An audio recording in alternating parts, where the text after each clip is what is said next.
Hey guys, this is Brian with Android Mixer, and I'm here today doing a quick comparison video of the Verizon Samsung Galaxy Nexus and the Sprint Galaxy S2 by Samsung, otherwise known as the Epic 4G Touch. Alright, first things first. Both of these devices are some of the top devices on the market today.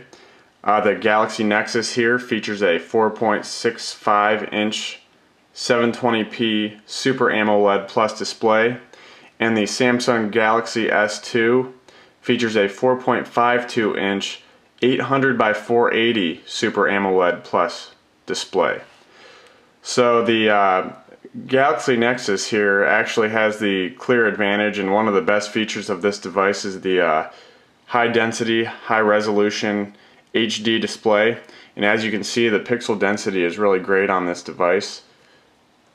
If you compare that to the GS2 here, the pixel density isn't quite as good, but don't get me wrong, the Galaxy S2 still has a gorgeous display, but the Galaxy Nexus definitely wins that battle. Now moving on to the physical size of the device, the Galaxy Nexus here is 135.5 inches tall. Sorry about that, 135.5 millimeters by 68 millimeters by 9.5 millimeters thin. And the Galaxy S2 is slightly shorter at 130 millimeters by 70 millimeters wide, which is slightly wider than the Galaxy Nexus, and it's 10 millimeters thick. So it's just a tad bit thicker. As you can see here, and hopefully those measurements are 100% accurate. I tried to double check with a few sources, and those seem to be the most accurate I could find. The weight of the Galaxy Nexus is 150 grams and the Galaxy S2 is 130 grams. So there's really no noticeable difference between these two, and it's hard to tell any difference. They're both well-built, sturdy devices, but they aren't very hefty and they aren't too heavy in your pocket, so that's nice. Both of the processors on these devices are 1.2 gigahertz dual-core processors. The Galaxy S2 features a Samsung Exynos processor, and the Samsung Galaxy Nexus here features a TI OMAP 4460 processor. Both of these devices have 1 gigabyte of memory on board.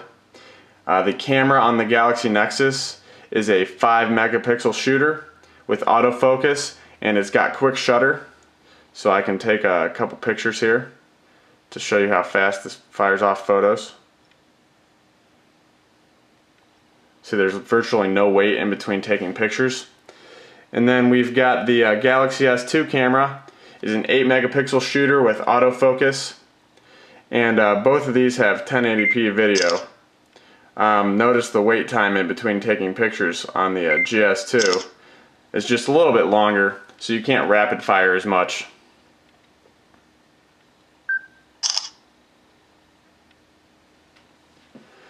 Now moving on, both of these cameras have a phones have a front-facing camera.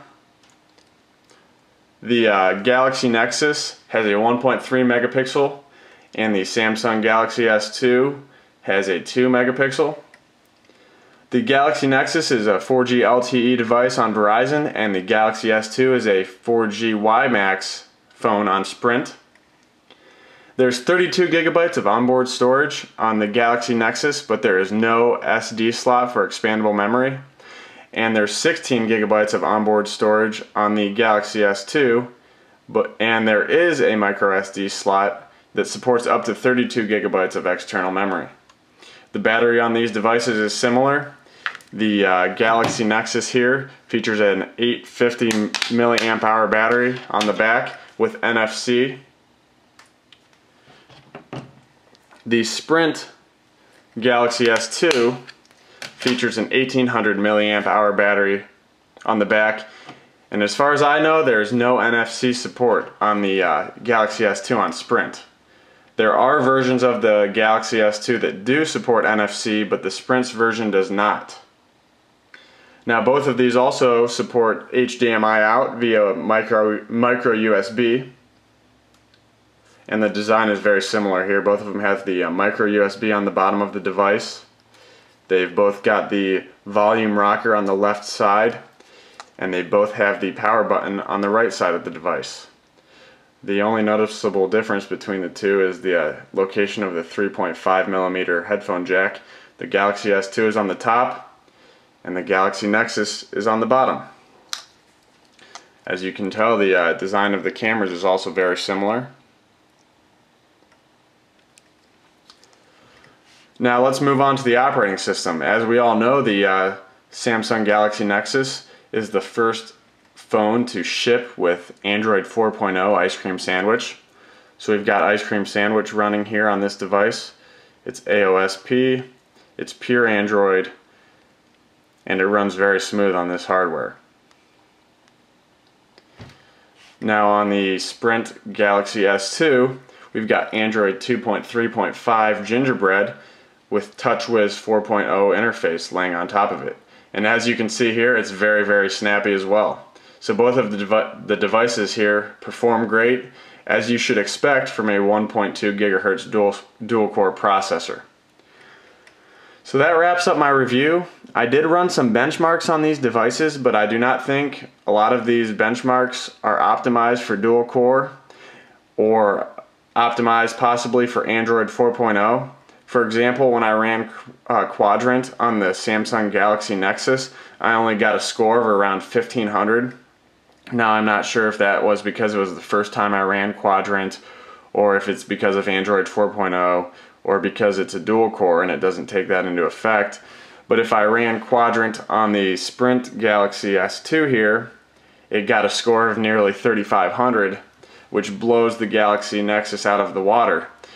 Now, a lot of the Quadrant benchmark scores are due to graphics, and I think the Samsung Exynos has a better onboard graphics chip than the graphics on the Galaxy Nexus, but I would not say that either of these devices is a clear winner.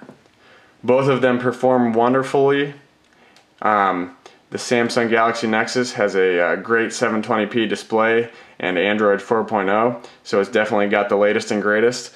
But the Sprint Galaxy S2 is not lagging far behind, and the performance is definitely up there. So once there's Ice Cream Sandwich out for the S2, we can compare these devices again and see how they stack up.